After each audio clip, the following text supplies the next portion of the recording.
This was an unexpected turn of events. Thanks to Luke, I worked with him and this same client in January earlier this year, kind of out of nowhere trip to Hong Kong. I just checked into the hotel. It's 9 p.m., so I'm gonna go to bed, and we have a 6:30 a.m. call time in the morning. We're gonna be doing some interviews. We have a crew of 6 people, so we have the 3 cameras, we have a sound guy, we have a producer, and a head of operations. So that should be a lot of fun. I know we're going to be using the Sony FS7 and FS5. I own the FS7, so I'm quite familiar with that camera, but the FS5, I actually haven't used that camera before, so I was reading up about it on the flight over here. It came out 1 year after the FS7. Depending on if you're recording in HD or 4K, 8-bit color in HD, and the 4K I believe is 10-bit. And we'll see how we sync up these 3 cameras. Tomorrow we have 3 hours to set up, and similar to in January, we're going to be connecting all of these cameras via SDI to what's called a live view. From what I recall, 8 SIM cards, and it will be broadcasted live across the world, which is pretty cool. It's always nice, and I feel like as a freelance DP, you're always going to get a variety of cases, unless maybe I'll get to a point one day where I'm niched down and I'm only doing one type of project. But right now, I enjoy the variety, the diversity of jobs and working with different crews, just gaining as much experience and learning new things in different places. So very blessed and happy to be back in Asia. And I'm actually going to be meeting up with one of my friends, Daniel, who works at an esports company, and I've been working with their company for about 5 years. So that's pretty cool that even though this is a super quick trip, tomorrow I'll be flying back to Taiwan. I'll be able to meet up with him tonight, and then tomorrow, let's see how the shoot goes. If I'm able to film some behind the scenes, then hopefully I'll be able to share with you.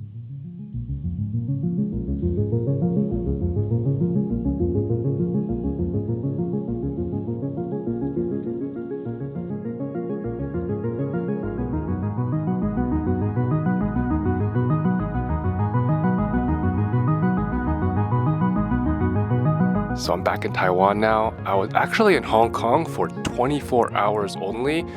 I captured as much footage as I could, but unfortunately during the work itself, we were pretty busy moving around from location to location. I just want to walk you through the experience of working in Hong Kong under such a tight timeline. Hopefully you'll get some insight in what it's like to be working as a freelancer in the professional film industry. Luckily, the hotel we stayed at, it was very close to the office location that we needed to go and pick up the gear. We went through security and went into the gear room. And the gear room was, as Luke explained it, it was actually likely bigger than most people's small Hong Kong apartments.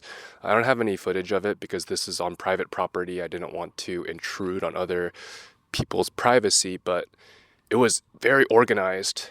That was my first impression walking in was, wow, I need to organize my gear like this. It ended up being about 2 to 3 different carts and luggage that we were hauling around. After we gathered the equipment, we went down to meet the transportation van, and we had about a 30-minute ride to the filming location. And the filming location, we actually had to register for an event, and this was the media pass that I was given, and it says One Earth Summit Hong Kong 2024. And this is the media pass for me that I used. And after we checked into the event, we met up with the sound man's name is Jackie, and he is very friendly. The other cameraman, in addition to me and Luke, was Golo, and they were both local to Hong Kong. The sound man, he had his own cart as well, a lot of equipment, and we were waiting in the lobby area in touch with the producer.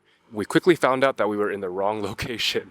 So the taxi had dropped us off at the wrong location, but luckily the hotel we needed to go to film the interview was a short walk. It was probably about 5 to 10 minute walk, but because we had all of this gear, we had 3 to 4 different gear carts to haul it over there on the bumpy sidewalk. It was quite a challenge, and we all worked up a lot of sweat getting over there. And once we got over there, we actually found out that the person we were interviewing, he was a CEO pretty high up position in a company. And when I Googled his name to look for what he looked like, it looked like it's a battery company. And he actually backed out of the interview. And we had a lot of lights, and we had a slider, and we had two FS7s, an FS5. We even had like a smaller like mirrorless Sony camera as well. And we had a lot. Yeah, we had all the equipment, and I was so excited to get this set up and show you guys, how we lit it, how we framed the shots. But because our interviewee backed out last minute, Luke decided to pivot. And instead of filming the interview as originally planned, me and Golo, we took two FS7s to the conference, and we filmed what we could of the CEO giving his speech at the event with two Fujinon zooms.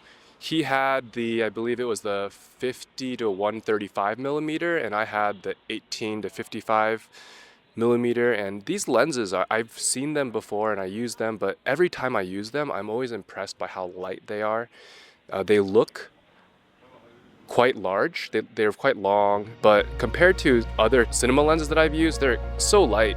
We also had two Sattler tripods, and I've read and watched so much about these tripods. I've come kind of close to pulling the trigger to buy one myself, but I already have two professional tripods and a monopod. It doesn't really make sense for me to be investing in a Sattler tripod. When I was looking into them, I remember they're like several thousand US, and I'm not saying they're not worth the investment. Like, I maybe will buy one day, but right now I don't really need it. The Flowtech 75, the Sattler tripod, even just for some brief few hour event filming, it was such a pleasure to use. They were much lighter than my current two tripods that I own. In terms of usability, man, there was no learning curve. I basically just slapped the camera on there and was able to get some static shots and some like panning and zoom shots. And it was, I feel like with most tripods, you need to spend a little bit of time fidgeting to figure out which knobs do what. But for this tripod, it might have also been because Oscar had set everything up already, how he likes it. But yeah, it was such a joy to use. After we had covered his talk, which was roughly 15 minutes, we went back to meet with the team. We were basically just packing up the gear, all the gear that we had brought that we didn't really need it all. And then we decided afterwards to go back to drop off the gear back into the gear closet. And again, the taxi driver dropped us off at the wrong location. So Luke and I had to wheel around this luggage for probably 10 to 15 minutes, getting sweaty again. But it was fun. It's fun and unpredictable. And even though we didn't end up shooting what we planned to, we still made the most of it. Well, the shoot in Hong Kong, I wish we had more. If we had filmed the interview, I would have captured more. But I still hope you enjoyed this video. If you have any questions about the filming in Taiwan or in Hong Kong, feel free to leave a comment below.